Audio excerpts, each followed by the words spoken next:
네, 안녕하세요. 박지성사무소입니다. 이번 시간에는 제68회 기출문제에서 실무 파트에서 법인세 관리 파트에 대해서 여러분들과 같이 알아보는 시간을 갖도록 하겠습니다.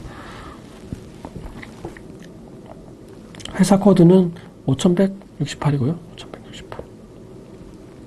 그래서 대상 서식은 총 5개입니다. 요거 이제 실무수행 과제를 하라는 소리죠. 하라는 소리고. 제일 먼저 수익금액 조정 맹세서부터 먼저 보겠습니다. 자, 자료 1에 보면 정기 자본과 적립금 조정면에서 을표가 나와 있죠. 을표가 나와 있습니다.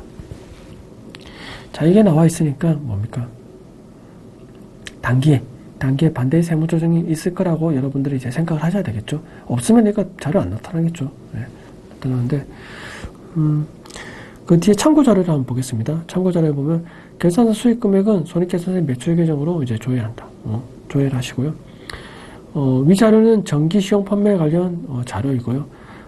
회사는 이제 작년에 구입의사 표시를 받았는데 뭡니까? 그때 수익으로 잡아야 되는데 못 잡았어요. 못 잡아가지고 그 다음 연도에 1월 2일날 회계 처리한 거죠. 그래서 근데 세무조정도 했습니다. 세무조정도 했기 때문에 정기 세무조정을 해서 정기 수익을 못 잡았으니까 어떻습니까? 입금 산입 5천만 원. 송금 산입 3천만 원 이렇게 했다는 소리죠. 해가지고 이렇게 하고 난 이후에 다시 회사에서 1월 2일 날 수익으로 잡은 거죠. 그러니까 이거 뭡니까? 다시 입금부 산입 해줘야 되겠죠. 입금부 산입하고 그 다음에 송금부 산입도 해줘야 되겠죠. 반대 세무조정을 거쳐야 되죠. 그래서 거기에 대한 세무조정이 있다는 것 같다. 여러분들 생각을 하셔야 돼요. 생각을 하시고 이제 요 실무수행 과제를 풀어야 됩니다. 그래서 그거까지 세무조정까지 해주셔야 되는 거예요. 그 제품 매출 중에는 이제 12월 13일 날 위탁 판매용으로 제품을 인도하고 제품 매출로 판매가 1,000 그리고 원가 600이죠. 회계 처리했는데 이게 현재 한국무역에 전부 보관하고 있습니다. 네. 위탁 판매는 언제 수익에 인식시게요? 수탁자가 그 위탁품을 갖다가 판매한 날이죠. 근데 아직 판매를 안 했는데 뭐 했습니까? 이거 매출로 잡은 거죠. 그러니까 이거 뭐야? 조정해줘야 되죠. 조정해줘야 됩니다. 요거 세무조정까지 해줘야 되는 거죠. 자, 이때 수익금액 조정 명세서를 작성하라고 나와 있습니다. 제일 먼저 계산 수익금액 조회 반영하고 기타 수익금액을 반영하고 계산상의 조정사항을 반영하고 소득금액 조정 합격배에서 세무조정까지 하라는 소리입니다. 그래서 먼저 수익금액 조정 명세서. 자, 회사 코드를 다시 들어가 보겠습니다. 여기 이제 제가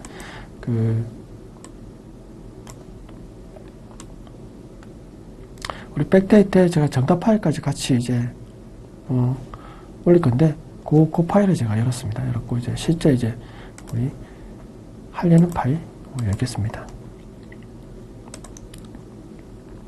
수익금액 조정 명세서 하시면은 일단 제일 먼저 1번에 수익금액 조정 계산부터 먼저 해야 되는 거죠. 그거 이제 일단 매출로 잡으시고 매출 계정을 매출 조회를 한번 해보겠습니다. 쭉 나와 있어요. 나와 있는데 특별한 우리 여기서 참고 자료에서 뭐 다른 내용들이 별로 없습니다. 없기 때문에 일단 매출만 잡으시면 되는 거죠. 상품 매출과 제품 매출을 잡으시면 되는 거죠.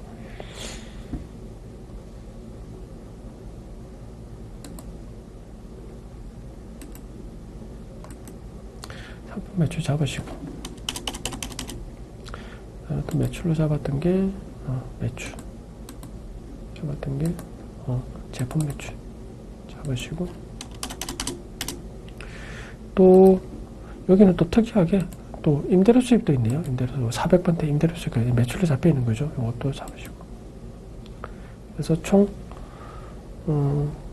이렇게 이제 잡은 거죠. 여기까지 하시면 이제 우리 수익금액 조정까지는 하셨고요. 다음은 이제 이번에 수익금액 조정에서 기타 수익금액 조정을 해보겠습니다. 일단 먼저 여기는 조정할 게 두 가지가 있죠. 시용 매출과 관련된 것도 있고 그 다음에 위탁 판매와 관련된 것도 있고 두 가지가 있습니다. 일단 시용 매출과 관련된 거는 전기 시용 매출. 자, 요게 전기에 입금 살입한 것 같다가 올해는 뭐 해줍니까? 마이너스 해줘야 되는 거죠. 전기 수익 금액을. 입금 불산입 해줘야 되는 거죠. 그러니까 요거는 이제 우리 수익 금액을 마이너스 5천. 입금 해주고, 그 다음 대형원가가 여기서 이제 3천 있죠, 3천.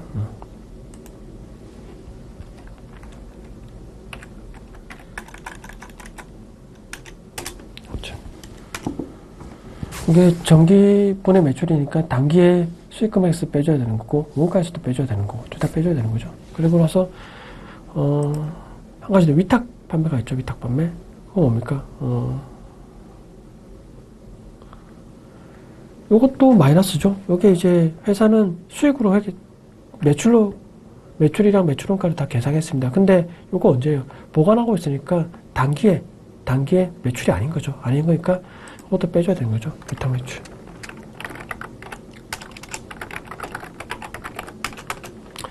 이게 이제 1,000만 원 빼줘야 되는 거죠.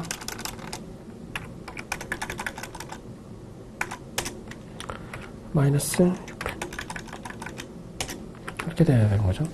그래서 앞선에서 얘기했듯이 여기 전기 세무 조정은 뭐 정당하게 이루어졌으니까 요거 매월 입금 불산입.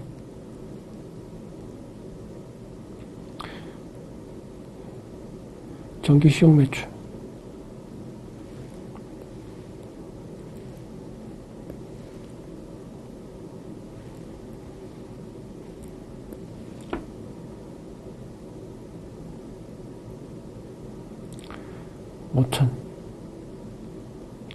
이게 마이너스 유보로 이제 해야 되는 거고, 또 송금불산입.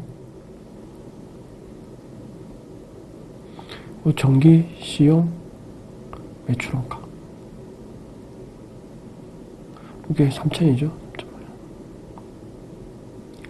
이걸 이제 유보로 처분해줘야 되고, 이거 처분해줘야 되는 거, 이거 이제 요 부분, 이제 전기 거, 또 이제 단기.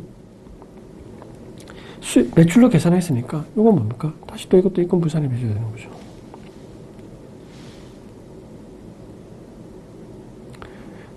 위탁 매출 1,000만 원. 이것도 이제 마이너스 유보 하고, 이제 송금 불산입, 위탁 매출 600이죠, 이거 600만 원. 유보. 그러니까 요 두 개를 해줘야 되는 거죠. 이 두 개 자원. 그래서 요거를 하시고, 다음에 넘어가죠. 그다음 여기 가산 조정을 해줘야 되는 거죠. 가산 조정해야 되는데, 그거는 둘 다 차감해야 될 사항이죠. 둘 다. 네. 대형원가는 여기 수익금액 조정이 있으니까 대형원가는 여기서 고려해야 될 사항은 아니고, 요 서식에서는 고려해야 될 사항은 아니고, 여기에서 수익금액을 둘 다 뭡니까? 차감이죠. 차감입니다. 이거 둘 다 차감. 가산해주는 건 아니죠. 그래서 상품 매출이 5천이었고 5천, 매출이 5천, 그리고 제품이 1,000만 원이죠. 아까 위탁 1,000만 원. 이렇게 되는 거죠.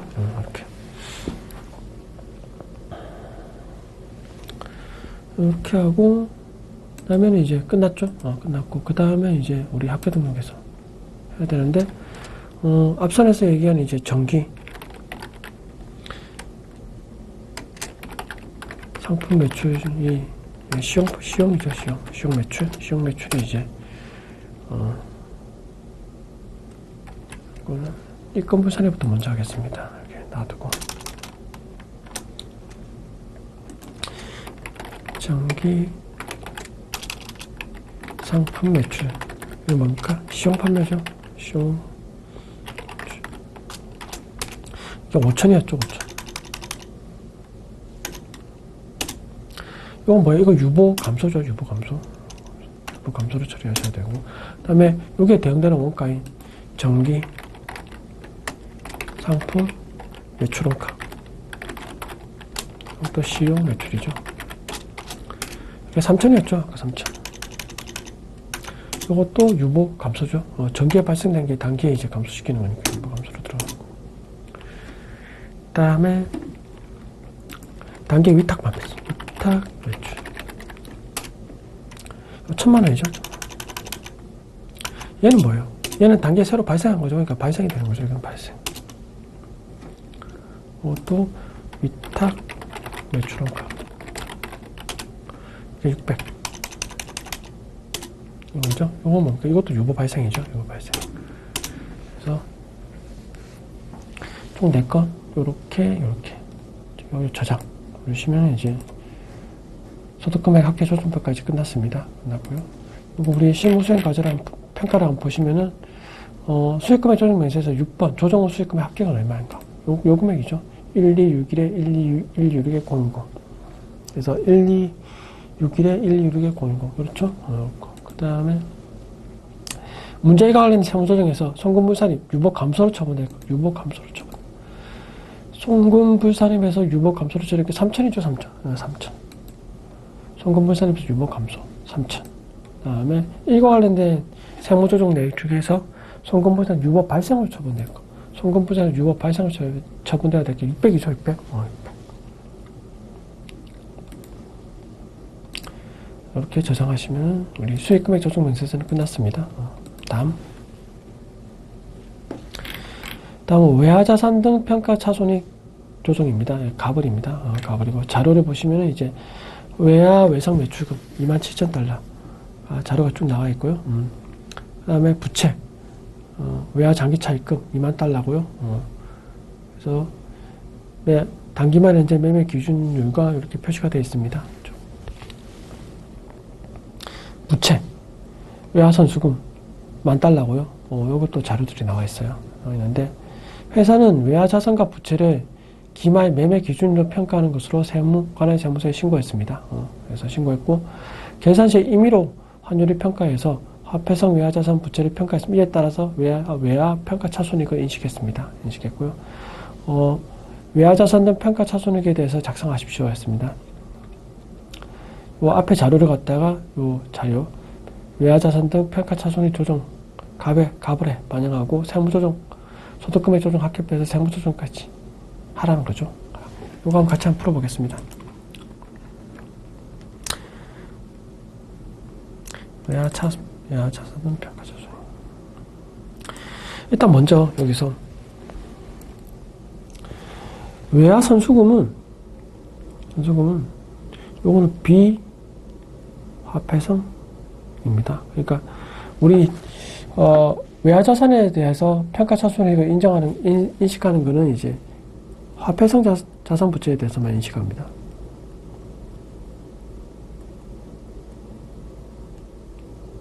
그래서 비화폐성은 인식 안 합니다. 그래서 뭐 유가증권이라든지 뭐 유형자산이라든지 재고자산이라든지 이런 같은 거 인정 안 합니다. 인정 안 하기 때문에 요거는 평가를 안 합니다. 평가를 안 하고 요 두 개만 평가하는 거예요. 두 개만 평가하는데 자산은 일단 먼저 자산부터 먼저. 일단 외화자산에 순서대로 쭉 작성하시는 거예요. 외화자산. 외화 종류는 US 달러죠. US 달러.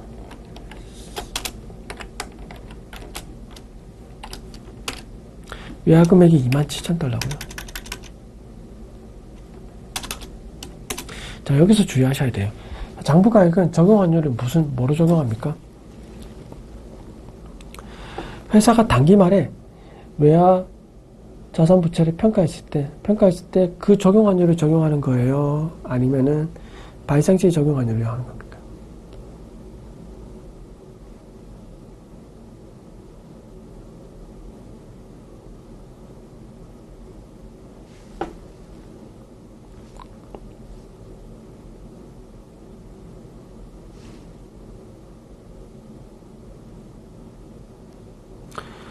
발생시에 장부가액을 적용하는 거죠. 발생시에 적용환율을 적용합니다. 적용하는데, 여기 일단 지문에서 일단 회사의 단기말 적용 환율이 나와 있고요.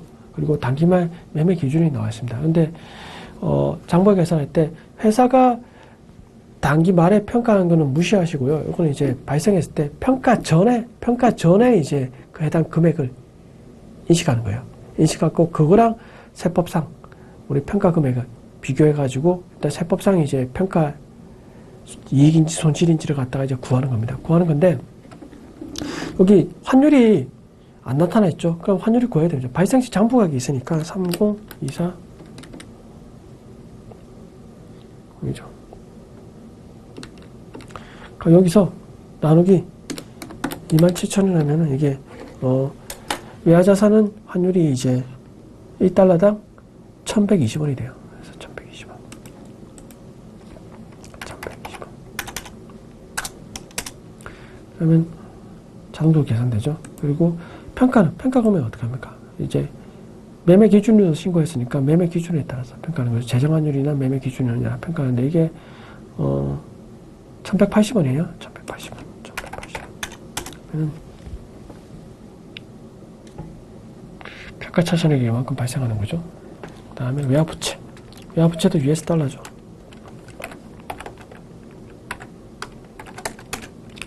외화금액이 2만 달러입니다.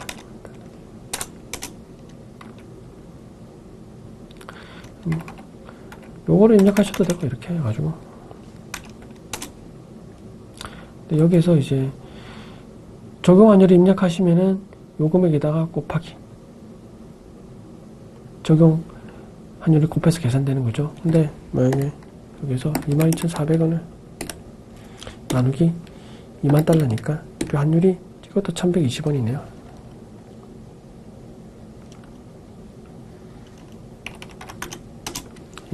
그렇죠. 적용 환율은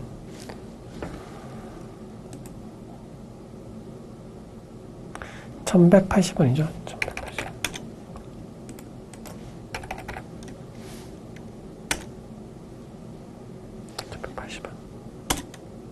여기는 이제 마이너스 120원. 그러니까 여기는 외화 평가 손실이고 외화 자산은 162만원의 평가 이익이 발생하는 거죠. 평가 이익이 발생하는 거고. 그래서 가표에 가시면은 그래서 해당 손익금은 여기 162만원에서 마이너스 120만원 뺀 금액. 그래서 42만원이 이렇게 나옵니다. 그래서 이 금액이 어떻게 오겠냐? 아까 162만원에서 평가 이익이 그 다음에 120만원 뺀 금액. 그래서 42만원이 나오죠. 회사 손익금 계상이건 요거는 이제 우리 원장을 좀 조회하셔야 됩니다. 네. 원장을 조회했을 때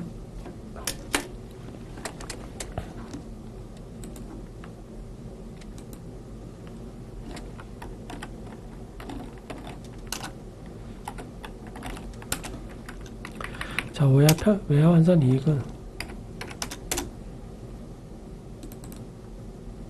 자, 외상 매출금 외화 환산 이익은 회사에서는 얼마 계상했습니까? 이게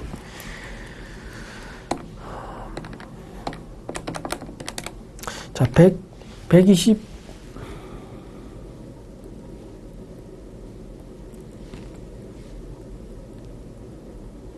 자, 5,000원이 계상되어 있고요.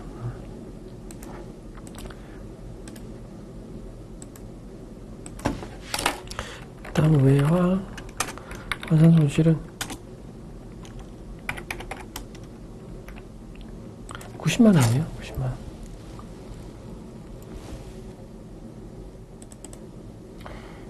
외화 장기 차익금.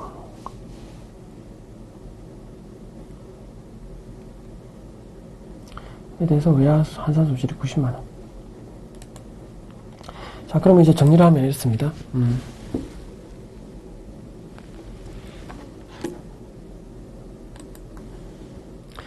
회사에서 계산한 게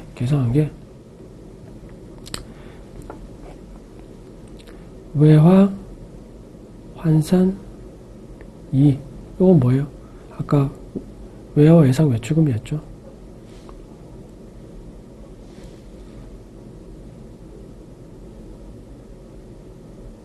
했을 때 이게 아까 금액이 122만 5천 원이었고요. 그 다음에 외화 환산 손실이 그 외화 장기 차입금이었죠.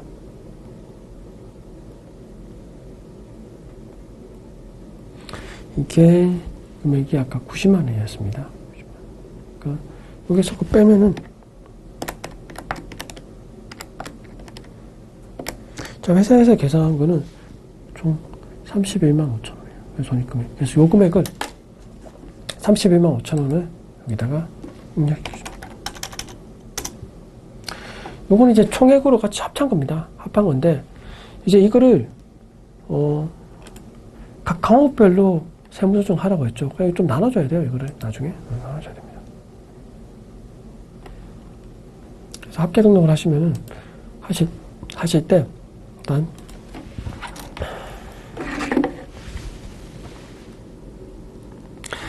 외화 환산 이익 같은 경우는 세법에서는 아까 162만 원이었죠.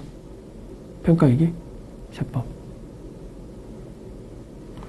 세법에서는 162만 원이었습니다. 잠깐 볼까요?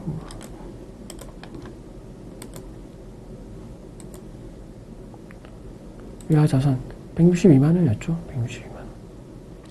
그리고 외화 부채는 손실은 120만 원이었고요. 이거 좀 기억하시고요. 그래서 회사에서 외화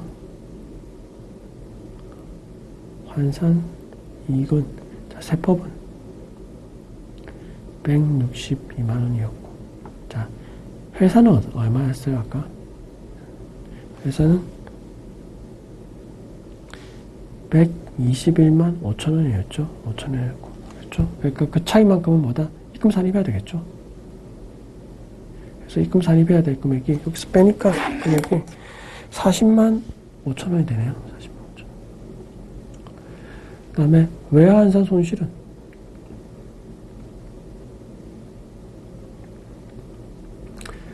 아까 세법은 120만 원이었죠. 120만 원이었고 또 회사는 아까 90만 원이었죠. 그러니까 뭡니까?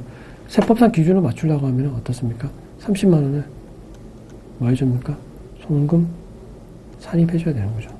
그래서 합하면 뭡니까? 입금 산입해야 될 게 금액이 자 플러스 될 게 10만 5천 원이죠. 그래서 아까 여기 10만 5천 원 금액이 나온 거예요. 자, 이거 각각 뭐라고 했습니까? 각 항목별로 세무조정하라고 했으니까 각 항목별로 세무조정 하셔야죠. 주어진 자료를 보시면. 그래서 입금 산입해야 될 게 아까 외화 평가 이건 뭡니까? 외화 외상 매출금. 그래서 이게 40만 5천 원. 이건 뭡니까? 유보 발생이죠. 새로 발생했으니까. 다음에 외화 평가 손실. 이거 외화 장기 차입금이죠.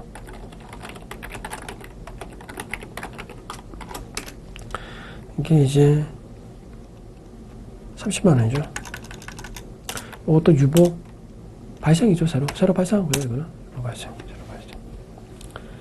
그래서 이렇게 회계 처리를 하시면 되죠. 그래서 저장 누르시면 됩니다. 이렇게 하시면 이제 우리 외화자산 등 평가 차손익에 대한 조정 명세서를 작성했습니다. 작성하고 실무수행까지 한번 풀어볼게요. 자, 문제 2와 관련된 세무조정 대상 중에서 입금 산입 유보 발생으로 소득금액 조정 합계표에 반영될 금액은 얼마? 요거죠, 요거. 40만 5천 원. 그리고 송금 산입 유보 발생으로 소득금액 조정 합계에 반영될 금액은 얼마? 요거죠, 요거. 30만 원. 그리고 외화자산 등 평가차손익 조정 명세서 갑의 3. 회사 손익금 계산의 금액은 얼마인가? 저장하시고 회사 손익금 계산 얼마요? 계산은 31만 5천 원이죠. 31만 5천 원. 이렇게 회계 처리하시면 됩니다. 이렇게 세무 조정하시면 돼요. 여기까지 끝났고요. 이제 다음은 업무 무관 지급이자 조정에 있어서 값에 대해서 여러분들과 같이 한번 볼게요. 자, 업무 무관 자산 현황입니다. 투자 부동산 1억 5천이죠. 이게 18년 7월 1일부터 7월 15일부터 투자 목적으로 토지를 취득했죠. 그러니까 전기부터 계속 쭉 이어준 겁니다. 이어준 거고. 업무 무관 자산과 관련해서 발생한 비용입니다. 세금과 공가액이 120만 원이죠. 여기에 대한 자산의 납부액입니다. 요건 뭐예요? 업무와 관련이 없는 업무 무관 자산에 대한 관련 비용들은 뭐다? 이건 전액 다 송금부산이에요. 이거는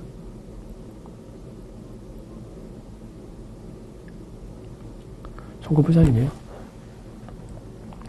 그다음 이자 지급 현황이 나와 있어요.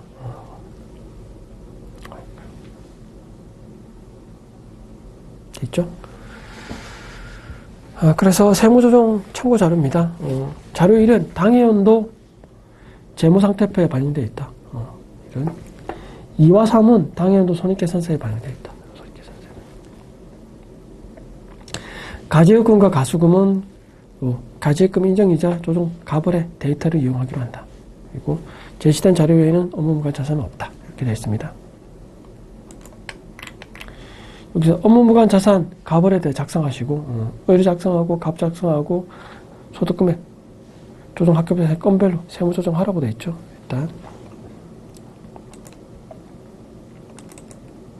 들어가 보겠습니다. 일단 업무무관 부동산 적수부터 한번 우리 같이 한번 입력시켜 보겠습니다. 자, 투자 부동산은 2018년도 7월 15일부터 취득했죠. 취득했기 때문에 이게 정기에서 계속 넘어온 거죠. 그러니까 당해연도니까 1월 1일부터 하고 이게 적용은 정기계열로 하시고요. 금액은 1억 5천이죠. 그래서 금액 1억 5천을 갖다가 차변에다가 넣으시면 이제 적수는 자동적으로 계산됩니다. 업무 무관 동사는 있습니까? 동사는 해당 자료에서는 없었어요. 없었고. 그리고 가지흑금. 가지흑금은 우리가 가지흑금도 인정이자 조정해서 불러오라고 되어 있죠. 이 데이터를 불러오겠습니다. 새로 불러오게. 그럼 새로 불러왔습니다. 가수금도 없고요. 없고 그러면 우리 의표에서는 이제 해당 내용을 다 입력시켰습니다. 하고 갑표로 가겠습니다. 갑지.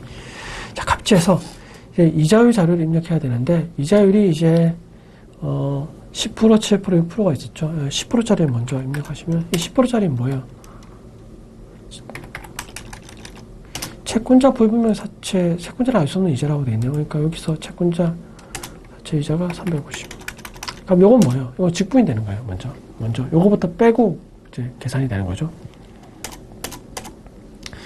다음은 7%짜리가 이제 1,750만 원. 요거는 해당 참고 자료가 없죠. 해당 없고 그 다음에 6%. 그거가 450만 원. 됐죠? 이제 이렇게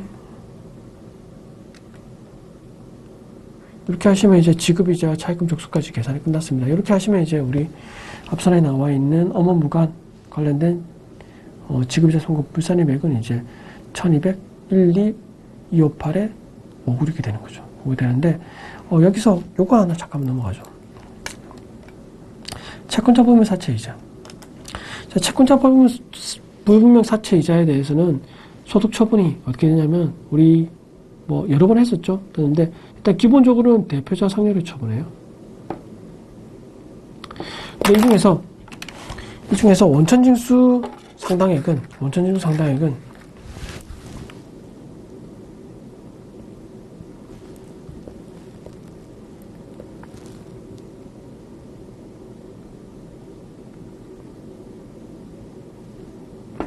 요거는 기타 사유 유출로 처분합니다. 근데 여기는 원천징수를 안 했죠. 안 했으니까 요건 뭐예요?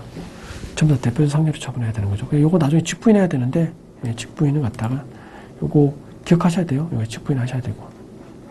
또, 여기서 해야 될 게 또 뭡니까? 세금과 공가. 요거 뭡니까? 요것도 업무와 관련이 없는 비용이죠. 요것도 송금불산입하고, 기타 사유 유출로 처분하셔야 됩니다.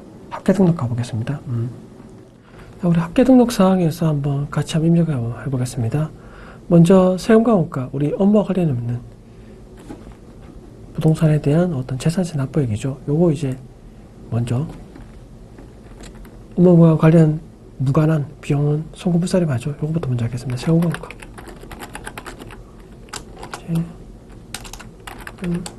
재산세 1120. 기타 사유주로 처분합니다. 기타 사유주. 다음은 채권자 부분 사채이자. 요거 뭡니까? 원천징수 상당액은 기타 사유주. 원칙은 대표자 상량. 대표자 상량 원칙이고요. 그 중에서 원천징수를 내가 했다. 상당액은 뭐다? 기타 사유주 처분하는데 지금은 원천징수를 하지 않았죠. 그러니까 다 대표자 상량으로 처분합니다. 채권자 불명 사채이자. 350이죠. 이거는 상량, 대표자 상량. 다음은 지급이자 송금물산 입금액. 우리 업무무관 자산에 대한 지급이자 송금. 업무무관 지급이자. 이게 1, 2, 2, 5, 8에 5가 되는 거죠. 이렇게.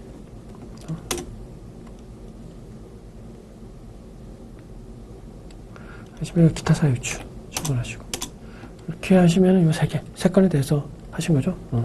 그리고 저장. 이렇게 하시고 이제 실무수행 평가를 보시면은 1번 지급이자 금액은 얼마인가? 지급이자 2200이죠. 2200. 이거는 앞선에서 한 거 중에서 채권자 부분 앞선에서 직부인된 걸 뺀 겁니다. 뺀 거고요. 그리고 상여로 처분된 금액은 얼마인가? 상여 350이죠. 채권자 부분 사채이자. 그래서 여기는 350. 다음에 기타 사유주로 처분한 거. 기타 사유주로 처분한 거. 두 건이죠. 두 건. 그러니까 1200 더하기 1225만 8,596을 더하니까 13458에 596 되는 거죠. 이렇게 이 금액이 들어가시면 됩니다. 저장하시고 다음은 소득금의 합계 소득금의 조정 합계표입니다. 이게 자본과 적립금에서 의표가 나와 있죠. 의표가 나와 있는데 이 중에서 기부금. 자, 기부금은 200만 원이 이제 유보잔액이 있어요. 유보잔액이 있는데 그리고 선급 비용도 66만 원 유보잔액이 있죠. 요에 대한 자료 설명은 뒤에 나올 겁니다. 자, 정기의 특례 기부금 200만 원은 미지급으로 단기에 현금으로 지급했습니다. 기부금은 언제가 기속시키냐면은 기부를 했을 때요. 했을 때. 근데 미지급했으니까 요거는 정기 때 비용이 아니었던 거니까 송금부산입하고 유보로 처분했습니다. 그러니까 단기에 이제 현금을 지급했으니까 이때 뭡니까? 송금산입 해줘야 되겠죠. 추인해줘야 됩니다. 이거 추인. 선급비용도 마찬가지입니다. 이게 단기 중에 기간이 경과했습니다. 그러니까 기간이 경과했으니까 이때 뭡니까? 송금산입 해줘야 되는 거죠. 추인해줘야 됩니다. 이것도 추인. 이 두 개는 추인해줘야 되고요. 그 시장성이 있는 주식에 대한 단기 매매증권 평가 손실은 뭡니까? 자, 우리 유가증권은 중에서 단기 매매증권 평가 이익 손실은 뭡니까? 이거 세법상 인정 안 합니다. 인정 안 하기 때문에 이거 손실이 발생하면 송금분산입 해줘야 될 거고요. 네. 그리고 이익이면은 이권분산입 해줘야 됩니다. 회사에서 손실이나 이익을 갖다가 평가 손실이나 평가 이익을 갖다가 손익계산서에 계상을 했으면 송금분산입, 이권분산입 해줘야 되는 거죠. 기업의 계기주장에서 영업의 비영업의 수익으로 처리하도록 되어 있으니까 이게 아마 이렇게 처리하셨으면 이거 세무조정 해주셔야 됩니다. 다음에 이제 미수이자. 미수이자는 이거 좀 기억하셔야 돼요. 미수이자는 그러니까 일반 법에는 미수이자는 그냥 이권분산입이라고 생각하시면 돼요. 근데 이게 뭐냐면은 원천징수 대상이 아닌 경우에는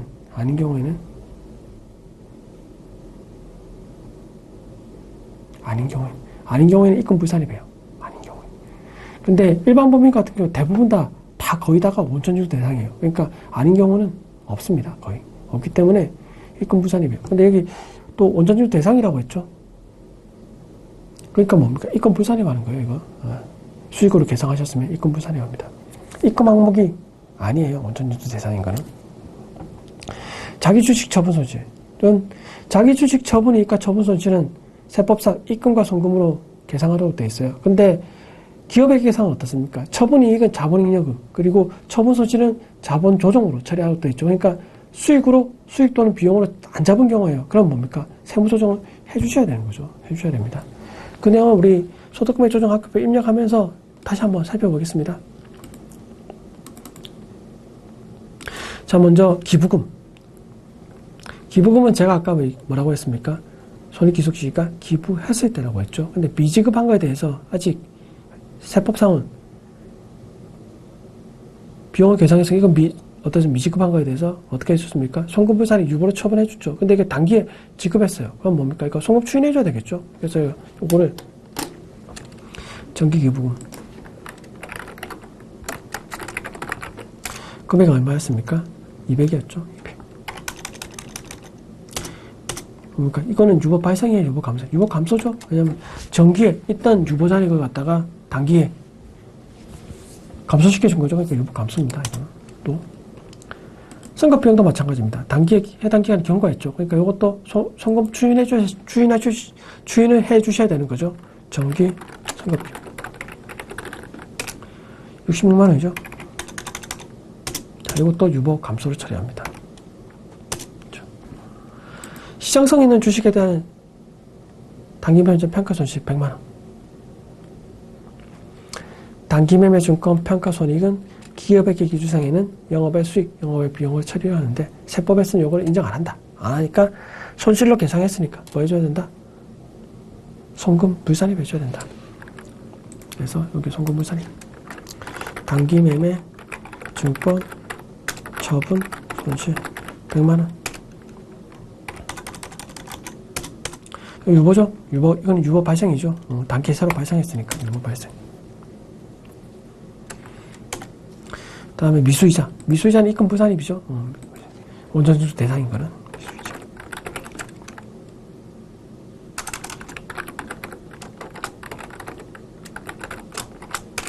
이게 240만 원이죠. 이거 뭡니까? 유보 발생이죠. 새로 발생했죠. 이건 뭐 전기에 있던 게 아니니까 일단 기본적으로. 다음은 자기주식 처분 손실이에요. 자기주식 처분 손실은 세법상 송금으로 인정되는 항목이죠. 송금 항목입니다. 자기주식 처분이익은 입금 항목이고요.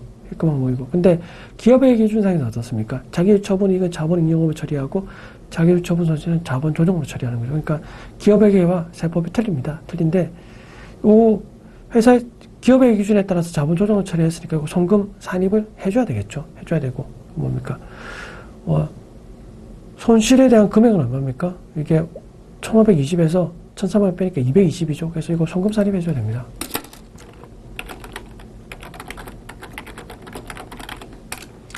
네, 220이죠. 이건 뭡니까? 기타로 처분하는 거죠. 자, 자산부채 왜곡이 없는 상태니까 기타로 처분합니다. 이렇게 하시면은 이제 우리 소득금액 조정 학교표까지 다 끝났고요. 이거 저장하시고. 자, 다음 5번. 이게 신부수행 평가 같이 보겠습니다. 신부수행 평가. 사와 관련된 세무조정 중에서 송금산입 유보 감소로 한 거는 뭐다? 요 두 개죠? 요 두 개 유보 감소로 한 거. 266만 원이네요. 266만 원. 다음은 유보 발생으로 처리한 거. 유보 발생으로 처리한 게 100만 원이네요. 100만 원. 100만 원. 그다음에 입금 불산입 유보 발생으로 처리한 거. 요거네요. 요거 240. 자, 다음으로 5번입니다. 법인세 과세 표준 및 세액 조정 계산서. 요거 저장하고 나가겠습니다.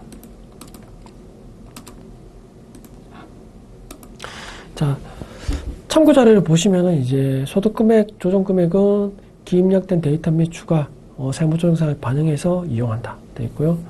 일반 기부금 한도 초과액이 980원 있네요. 요건 뭡니까? 우리 법인세 과세 표준 및 세액 조정 계산서에서 입력시켜줘야 될 항목들이죠. 결손금, 이월결손금. 유효기성금은 2011년도에 3,500, 2022년도에 1,500이 발생했죠. 여기서 공제대상, 과세표준이 계산했던 공제대상 금액은 뭡니까? 요거죠, 요거. 2020년 1월 1일 이전에 게시한 사업년도 같은 경우 10년입니다. 10년이고 지금은 15년인데 그때 요 2021년도에 발생했으니까 요거는 뭡니까? 10년이니까 벌써 지났죠. 그러니까 이거 공제 못 받습니다. 요거는 이제 나중에 뭐 자산 수준이라든지 채무 면적에서 이용계획은 보존에 충당했을 때 그때 사용하셔야 되는 거고요. 지금 여기 과세표준이 계산해도 공제가 안 되면 요것만 공제됩니다. 1,500이. 다음 중소기업 특별세 감면. 요거는 뭐예요? 최저한세 적용 대상이죠. 다음 연금 인력개발비 세액공제. 이건 뭐예요?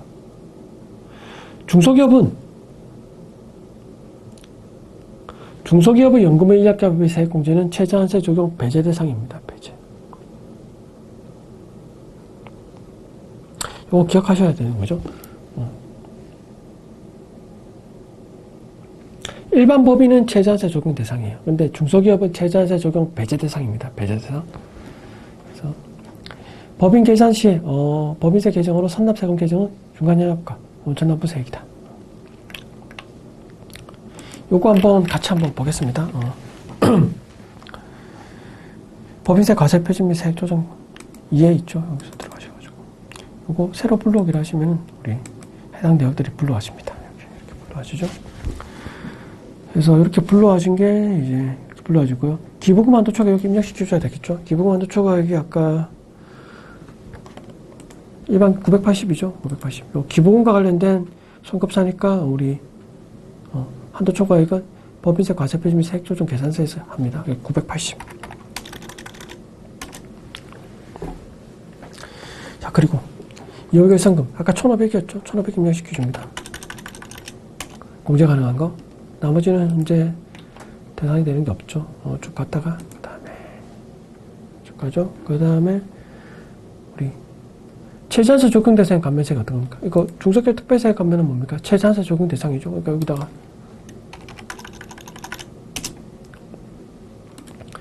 그 다음에 연금 인력개발 세액공제. 중소기업의 연금 인력개발 세액공제. 우리 아까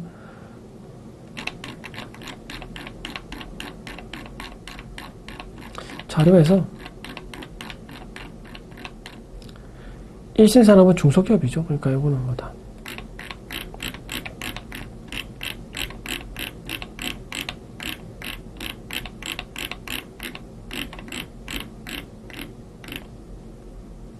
그러니까 750은 최저한세 배제 대상이죠. 750 이렇게 하시고.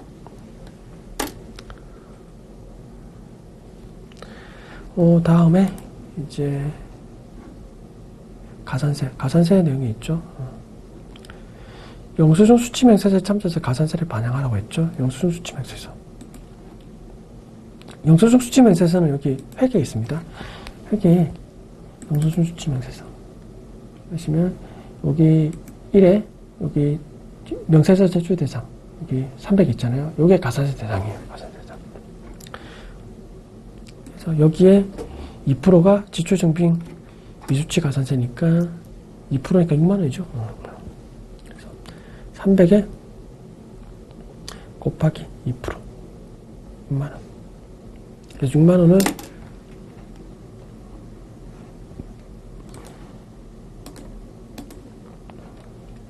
가산세에다 6만원을 입력하시면 됩니다. 6만원.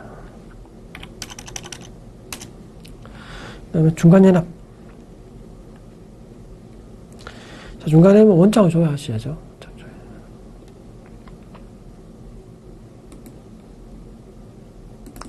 선납세금으로 계산되어 있다고 했죠.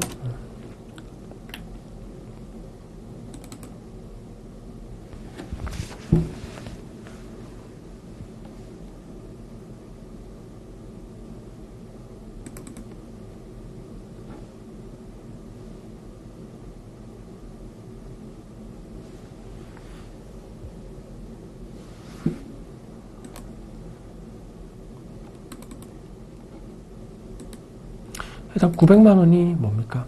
이게 중간연합세액이고요. 맞죠? 900만원 중간연합세액. 그리고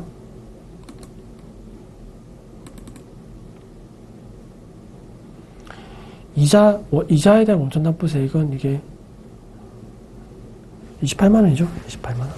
이거는 지방세, 특별징수부는 지방세 부분이니까 이게 국세인 원천징수 이자 소득세만 이제 이자 소득과 관련된 것만 이제 원천징수 세액을 입력하는 거죠. 28만원. 그래서 이거는 중간이남세액은 900만원. 원천납부세액은 28만원. 그렇게 되는 거죠. 자, 이렇게 하시면은 이제 여기 나고요. 분납발세액. 자, 분납발세액을 보면은 여기 들어가시면은 분납발세액이 이제 나옵니다. 4.2 분납발세액 자동 계산되죠. 4.2 94 936